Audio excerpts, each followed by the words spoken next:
So, hello, lovely teachers. Thank you for joining us today.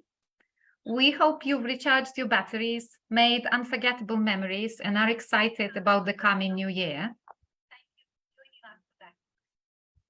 I'm very happy to collaborate with Miguel from On the Same Page ELT, a fantastic teacher, an inspiration to us all, and one of the most creative bloggers in ELT. Yeah. This year, instead of our regular top 10 back to school activities, we thought it would be a good idea to introduce something new, a live session to explore creativity. This is a highly relevant topic. With more and more AI tools appearing, people start to get the illusion that these tools will do the job. But tools are not creative, people are. Tools are there just to take creativity to the next level.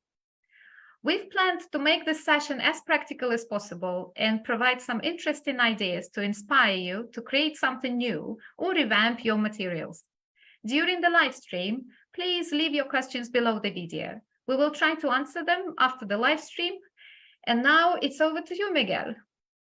Well, thank you very much. And thank you very much for the kind words, Svetlana.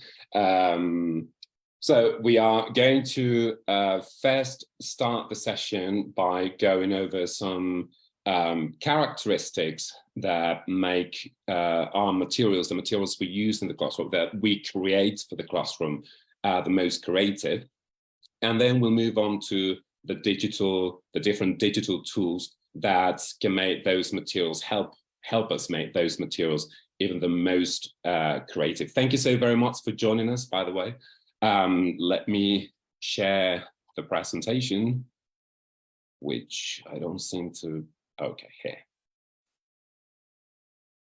And I hope that everybody can see it. Yes, so that should be working, right? Okay, so over the past few months, with the rise of artificial intelligence, we've been reading about hundreds of tools on a daily basis, promising to do all kinds of things that we teachers are used to doing. Things like lesson planning, writing classroom activities, evaluation sheets, text to speech, speech to music, music to universe, you name it. I don't know about you, but it's been certainly overwhelming and rather difficult to catch up with, right? I know that a lot of us have been wondering whether this would be it. Machines and robots starting to replace us. Would this be the end of teaching as we know it? In some ways, probably, or definitely rather.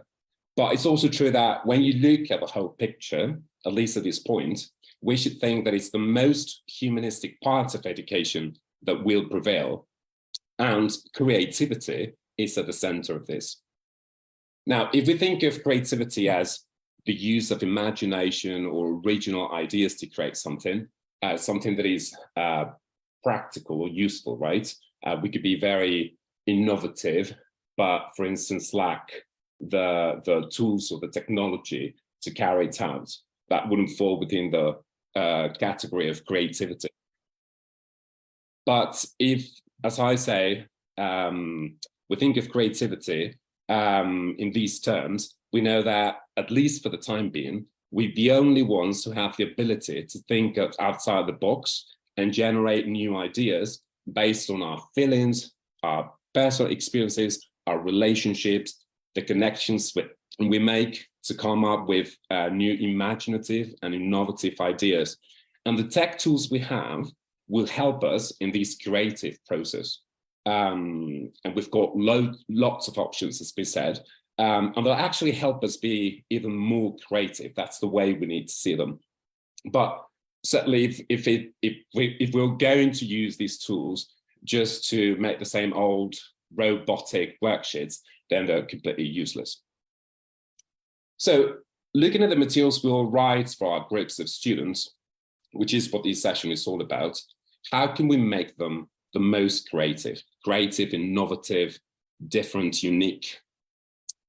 You've probably had colleagues, or maybe there's some of those here, who claim they've got no creativity whatsoever and have lots of problems coming up with original ideas.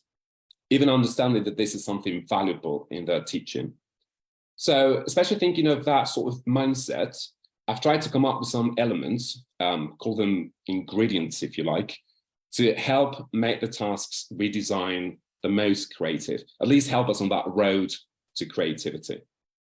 It's not an easy road though, and unfortunately, sorry to tell you this, although I'm sure you already know, there's no actual recipe. Perhaps because, as we said before, we're dealing with different perceptions, experiences, feelings, and all of these are unique to each and every one of us. But before going over some of those characteristics that make our materials or tasks creative, why do we need to bring creativity into our classrooms? I've included a few ideas. This is the first one: to practice the language in meaningful, challenging contexts. We all know that a context or topic that is relevant and interesting for the students is one of the main factors that helps to make language learning tasks successful and memorable. So our materials should be as interesting, relevant, and enjoyable as possible. And creative materials provide all of this.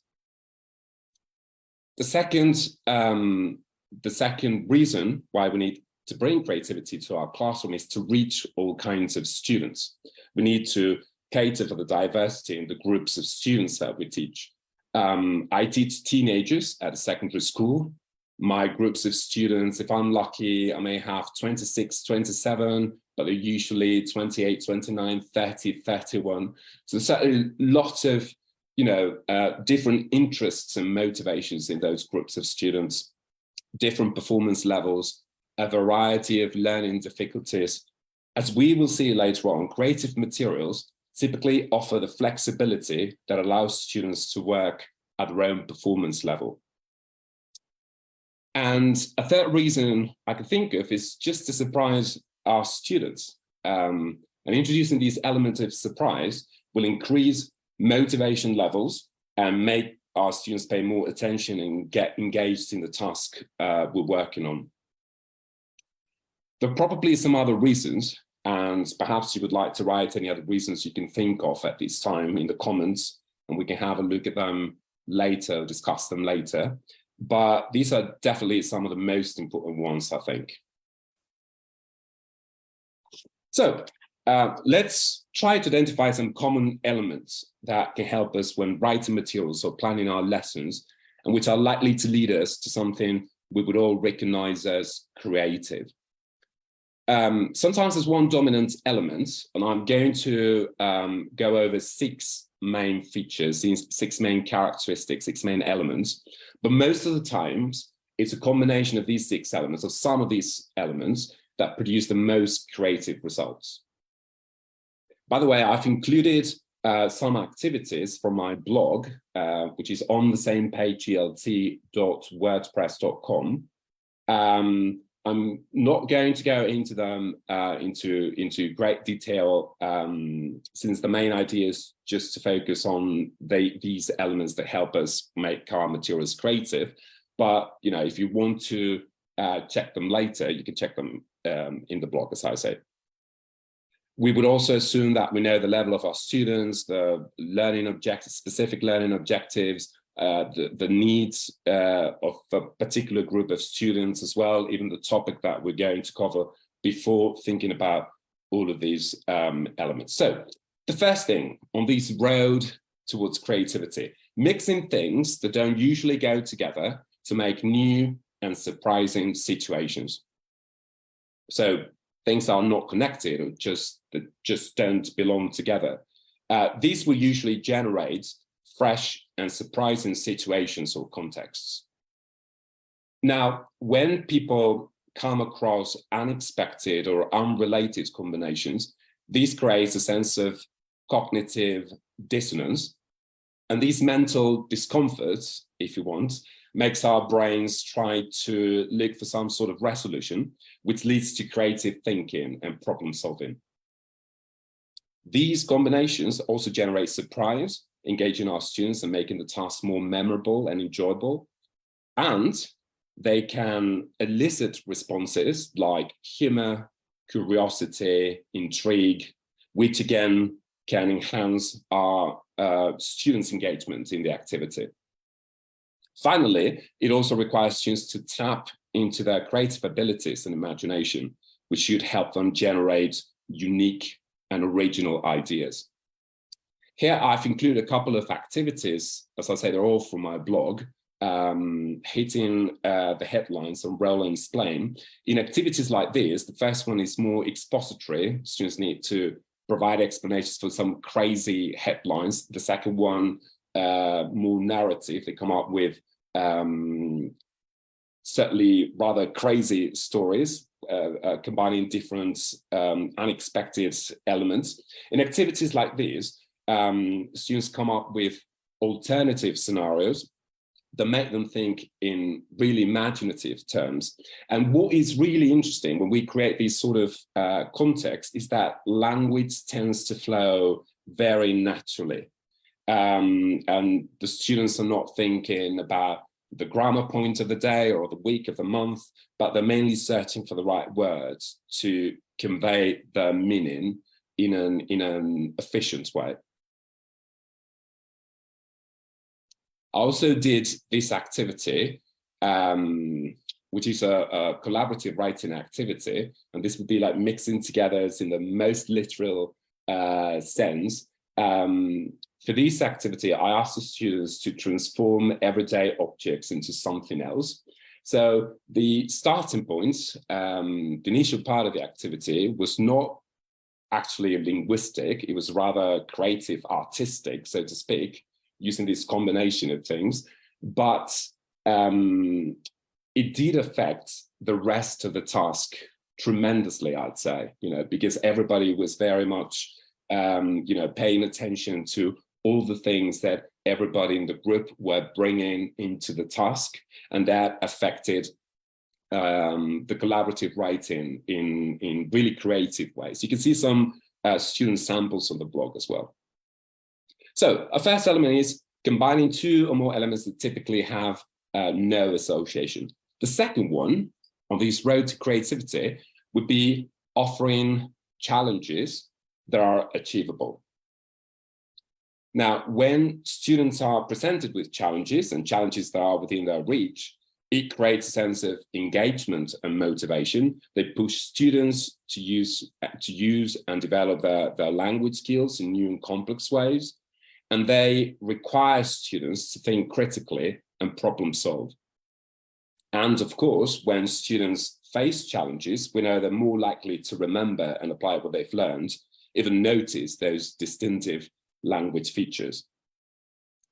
For instance, in the activity at the bottom, finish the pictures, the students are asked to finish those 9 pictures to come up with, for instance, a story.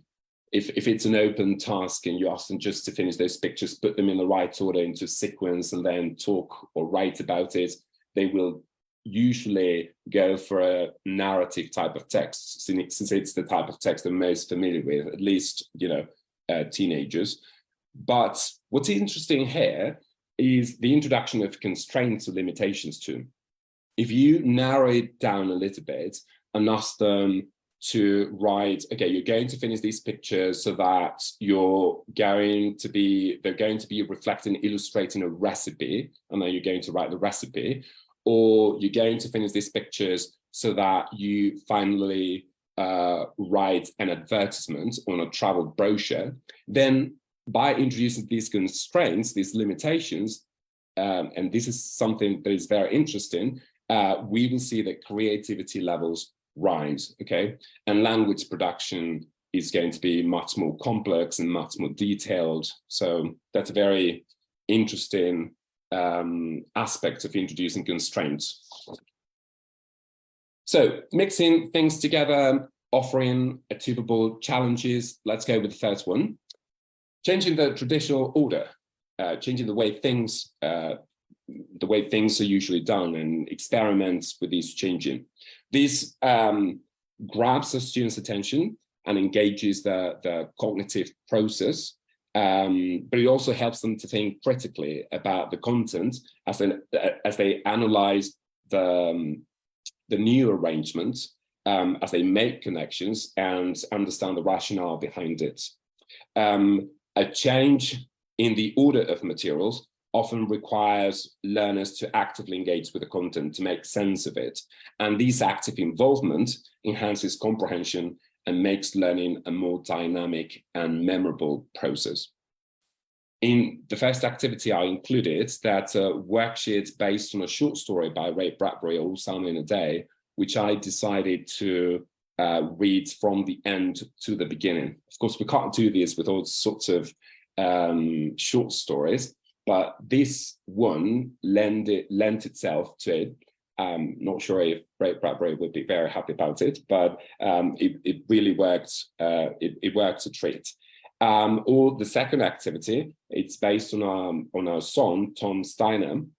And in these activities, students identify first the main elements in the story by answering a number of questions and identifying information within the questions. And then they use the text to confirm their answers, also a few predictions they may have made, and add any other details after listening to the story. So we're changing the order a little bit. All right, so mixing things, challenges, changing the order. The fourth one would be providing open, flexible tasks that allow for student voice and different performance levels, and especially ensuring opportunities for students to react or respond personally, which I think should be included in almost any type of task that we bring to the classroom. I've included a couple of activities here. Wonders of Street View, which is a website that collects some weird things on Google Street View. Here, the students use this fun resource to carry out a series of tasks at different levels, but that ask them to react to the pictures in different ways and lead them to practice different types of skills and language areas. And of course, we've got the one at the bottom, activities like blackout writing, which I'm sure you've all tried, in which students write at their own level, from very simple to more elaborate and sophisticated texts. But, you know, whenever I've tried it, it's always fun to see students look for the most unique, different, mysterious sort of contents that they create, you know, apart from, you know, there's a lot of grammar, vocabulary, a lot of structural knowledge that comes into play here. But the creative aspect of it is what holds the activity together. So creativity at its very best, actually. Now, the fifth one would be, of course, using interesting sources that we can find and that our students will find attractive, interesting, engaging.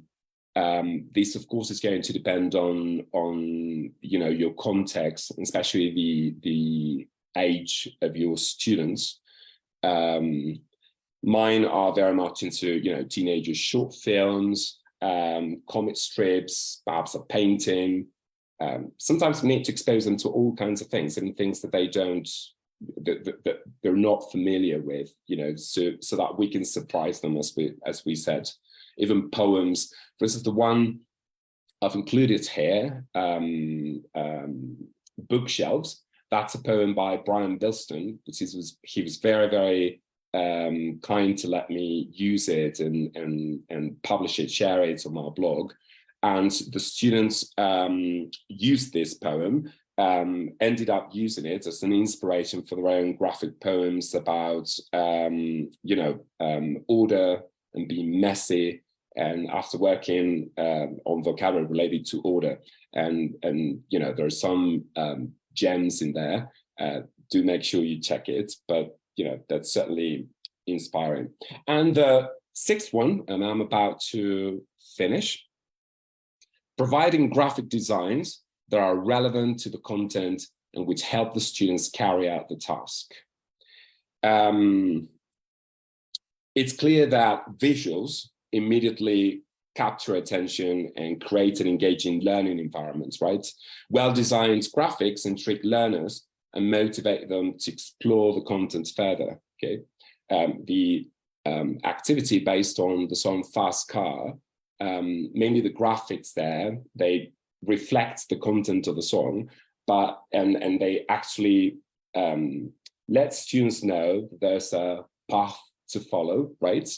And hopefully they're intrigued by it at the beginning of the task. Most importantly, though, graphics can simplify complex concepts by using visuals to represent different types of ideas, to clarify vocabulary, etc. And this makes it easier for the learners to understand and internalize, especially challenging content. And the other activity is based on a video called On the Same Page. And here the students make predictions at various stages in the story. They raise questions about what they've just watched and share their personal reactions. So again, you know, we walk through the video by doing all these things: personal reaction, raising questions, what is coming next, and all that, and actually coming up with a conversation, an actual conversation, a dialogue with a visual text in this case. So here's an infographic with the 6 elements that we've talked about: mixing things, offering challenges, modifying the traditional order, offering open, flexible tasks that allow for personal reaction, using interesting sources, and relevant graphic designers. Again, we don't need all of them to make a piece of material creative, but creative classroom materials include a number of these. And what really matters here, if you think about it, apart from improving substantially our students' process in learning a foreign language, unlocking our students' own creativity is the single most important thing we can do to help our students navigate the next few years in the digital era. So let's see now how all the tools that we have can help us on this road to creativity. I know that Svetlana, as usual, has lots of fantastic ideas to share with us. So over to you, Svetlana.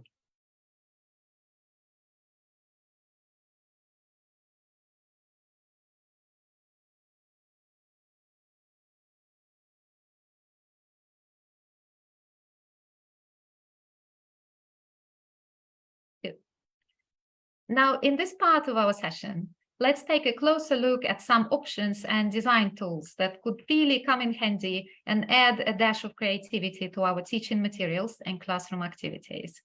As such, we have 3 options to choose from.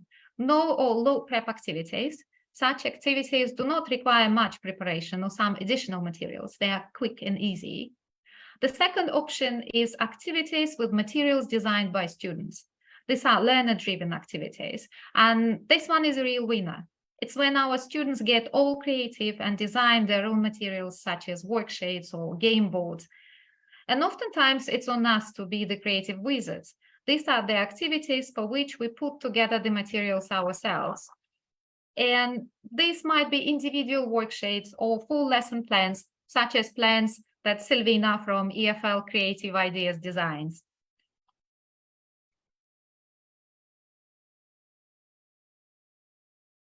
For each option, creativity may take various forms, with no prep activities and learner-created materials. The challenge is to infuse creativity into how you orchestrate these tasks, to introduce variety, making these activities engaging and also ensuring that all students participate equally.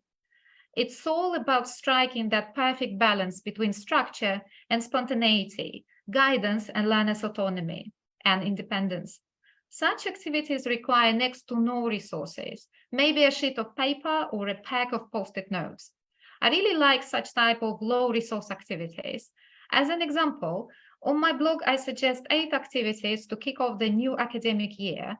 These are activities that may be built around one set of "How was your summer?" questions. They are all based on various discussion strategies and techniques, such as gallery walk or find someone who, or human bingo, when students make their own grids, make their own bingo cards, and then they rotate the cards and answer questions one by one. And once the cards have been filled in, They mingle as a whole class and ask each other the questions and play bingo, marking off the answers on their cards.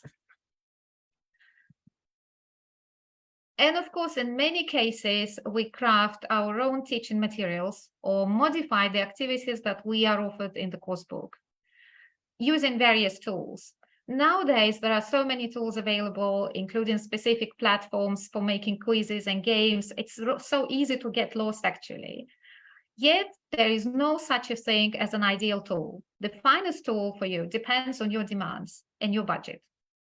What you actually want to create comes first, and then you choose the right tool for that. Today, I'll share some of my favorite tools that I find incredibly useful for the process. They are all free or freemium, so you can try them without digging into your pocket.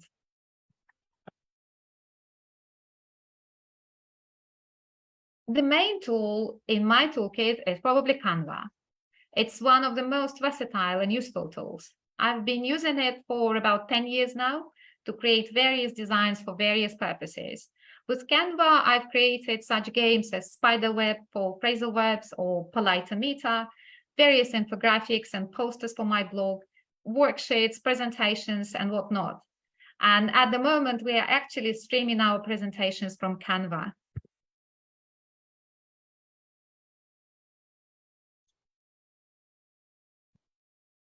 Sometimes there are situations when the images we need have not been created yet.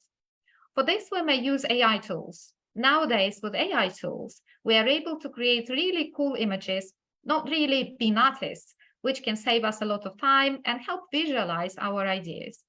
The tool I'd like to show to you today is Fusion Brain. This is a free no sign-up generator driven by a Kandinsky model. The generator offers quite an impressive number of styles. It's very easy to use. Just describe what you would like to see in the prompt box and play with various styles such as cartoon, studio photograph, oil painting, or digital painting, and so on. On my blog, you can find some classroom activities and games with art generators. I used Fusion Brain to make image assets for my pronunciation maze quiz.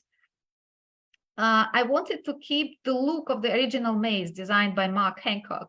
So I get the idea of cartoon-like stepping stones in a green and purple palette. And I think it did a great job. Sometimes you may also need to modify certain parts of the image. You can do this in Magic Edit in Canva. It's a new feature driven by AI. To use it, click on the image you want to edit. On the editor toolbar, click Edit Photo and select Magic Edit. Then brush over your photo to mark the area you want to modify. For example, I would like to get rid of the stone and describe what you want to add or replace. Okay, I'll make it a bit bigger.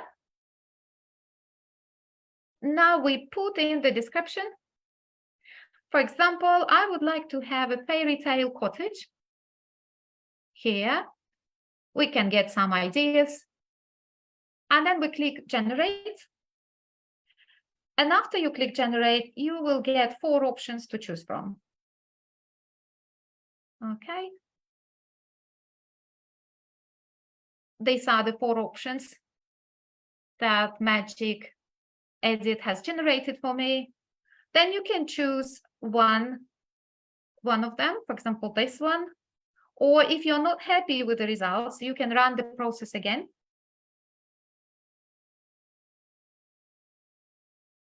And if you're happy, then you just click Done. And you get the following image.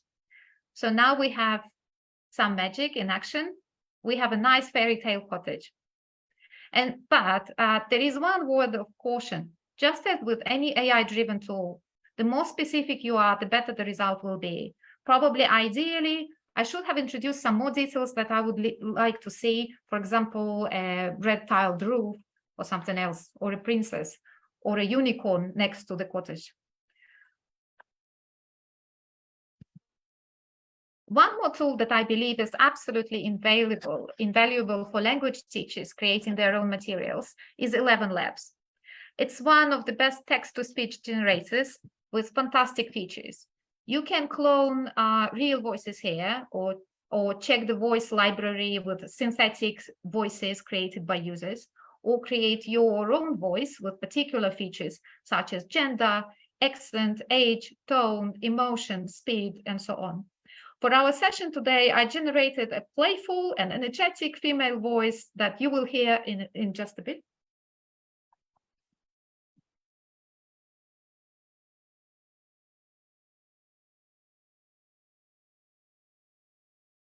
And then we can combine our text, images, and voices using animation and video tools and create multimodal activities. For example, Artflow has an image studio where you can generate images and a video studio to animate from audio. You can see how it works in my Blunt to Pro module on workplace buzzwords on my English domain. That's the tool that I used.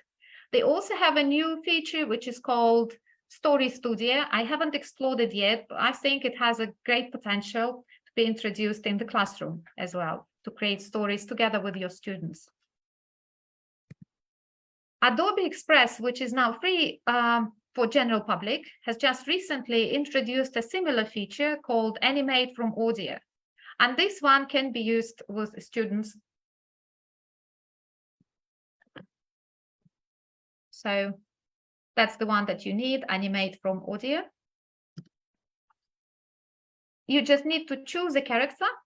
You click on the app. Okay, let's choose the character. Okay. Then you need to choose your background. You can select from the backgrounds available or upload your own background. I'll upload the background for this teachathon.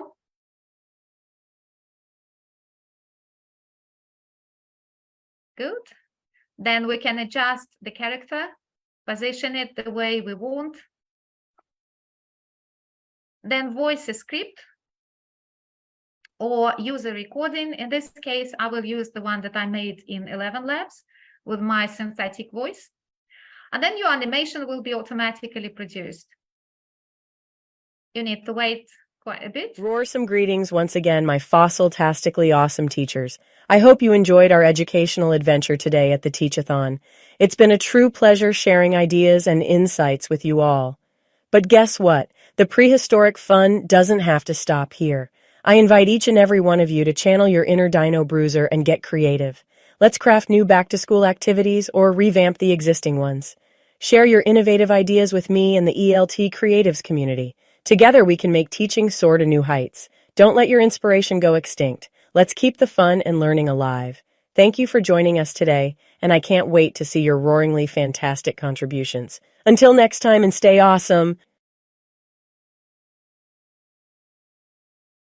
Now, if you have any questions, please leave them in the comment box below the video, and we'll try to get back to the questions and answer them. Yeah, I loved Charlie's comments from Charlie's lesson. Why get creative? Well, not only to keep the students interested, but also the teacher. And yeah, I forgot to mention that. It's very important that we are interested in what we're doing, right? So yeah, absolutely. And the same activities going to work in different ways with different groups of students. That's also, whenever you get very creative, you know that the result is going to be somewhat different depending on the students you're teaching, right? So yeah, absolutely. Okay. And then we would like to ask all the participants, or those of you who watch this video later on, to share your favorite back-to-school activity, or one that you've written, or one that you're about to write in the next few days. We're all there, and share them on the group, okay? So that we can, you know, if you find something, if you have something that is creative, that contains some of the elements or some of the tools that we've been talking about, that would be brilliant. But we can also comment on them and, you know, provide suggestions to improve. We'll have until next Friday, more or less, to see if we can share a few back to school activities. All right? Bye. And then just keep commenting, and we'll get back to you, during the day, or, post any questions that you have on the group. We'll go a little bit slow burn. I think that's the best way to go right now.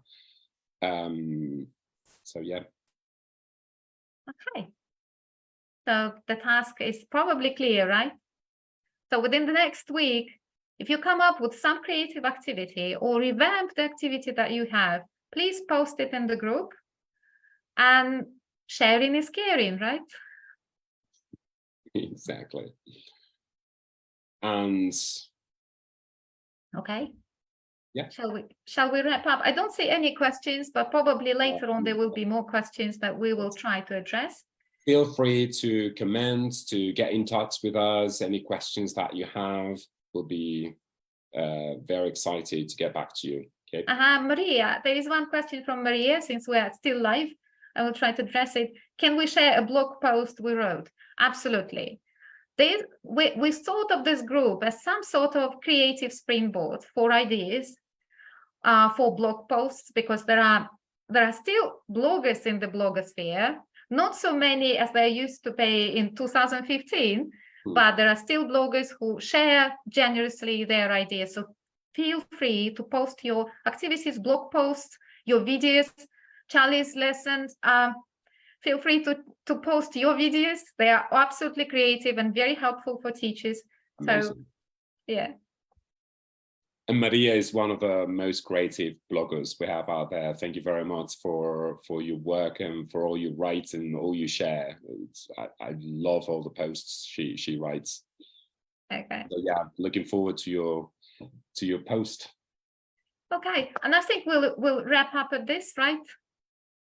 And see you at our next session. Thank you so very much for joining us. It means a lot to us, and see you soon.